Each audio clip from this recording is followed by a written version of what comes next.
ఎందుకు మీరు ఎప్పటి నుంచో చేస్తున్న పనిని పక్కన పెట్టి కొత్త విధానంలో మీరు పని ప్రారంభించాలనుకుంటున్నారు అని చెప్పేసి మమ్మల్ని చెడామడా తిడటానికి చెడామడా మాట్లాడుతున్నాడు. కానీ మేమేం మాట్లాడలేదా? నిజానికి నాకు అనిపించింది ఆ రోజే, కనీసం మన వయసుకు కూడా ఆయన మర్యాద ఇవ్వకోకుండా, మనం ఎలాంటి వారో కూడా తెలియకోకుండా, ఇంతకుముందు ఎలా పనిచేసామో కూడా గమనించుకోకుండా, ఏమిటి ఈయన మరి చిన్నపిల్లడితో మాట్లాడినట్టు మాట్లాడుతున్నాడు అనేసి నాలో ఉక్రోషమో కోపం ఒక్కసారికి కట్టలు తెంచుకుని ముందుకు వచ్చేసింది. ఇలాంటి ఉద్యోగం చేస్తే అంత, చేయకపోతే అంత అని. కానీ ఒక్కసారి నా కుటుంబ పరిస్థితులను ఆలోచించుకున్నప్పుడు నిజానికి ఆ ఉద్యోగం నాకు అవసరం కదా. ఆ ఉద్యోగం చేయకపోతే నా బిడ్డలు ఎలా చదువుకుంటారు, నా బిడ్డల ఫీజు ఎలా కడతాను, నా కుటుంబాన్ని నేను ఎలా పోషించుకుంటాను నేను అనేసి నా బాధ్యతలు, నా యొక్క కోపాన్ని, నాకు ఉద్దేశాన్ని అణిచివేస్తున్నాయండి. నిజానికి నా తప్పు కాదు, నేను చేసిన తప్పే కాదు.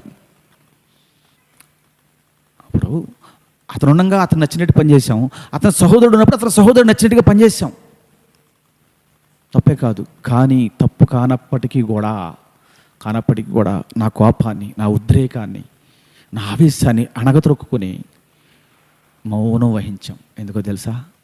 బిడ్డల భవిష్యత్తు కోసం, కుటుంబాన్ని పోషించబడాలనే ఉద్దేశ్యంతో. నేను అంటాను, ఈ లోకంలో మనం వెళుతూ ఉన్నాం క్రైస్తవులుగా. మనకు కొన్ని విషయాలు, కొన్ని సంఘటనలు ఎన్నోసార్లు దేవుడు మనతో మాట్లాడుతూ ఉంటాడు.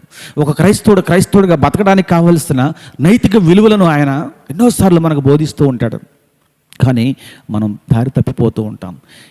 ఎన్నోసార్లు సమాజంలో కోపాన్ని ప్రదర్శిస్తాం, అసూయను ప్రదర్శిస్తాం, ద్వేషాన్ని ప్రదర్శిస్తాం, కోపాన్ని. దాన్ని ఆపుకోలేం. ఎందుకు ఆపుకోలేమంటే మనం క్రైస్తవుడు అనే బాధ్యత మన మీద లేకపోవటం.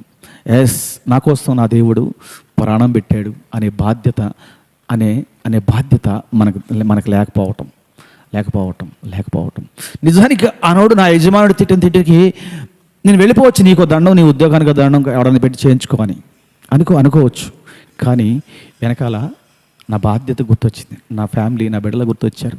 అలాగే మనము క్రైస్తవుడిగా దిగజారిపోతున్నప్పుడు సమాజంలో మనం గుర్తుపెట్టుకోవాల్సింది, మనం క్రైస్తవుడు కదా, ఈ రీతిగా మాట్లాడకూడదు కదా, ఈ రీతిగా ఆలోచన చేయకూడదు కదా, ఈ రీతిగా నడవకూడదు కదా, దీన్ని బట్టి కదా దేవుడు దుఃఖపడతాడు, నన్ను బట్టి కదా అనే ఆలోచన, విచక్షణ ఈరోజు జనాల్లో లేకపోవటం బహు విచారకరమైన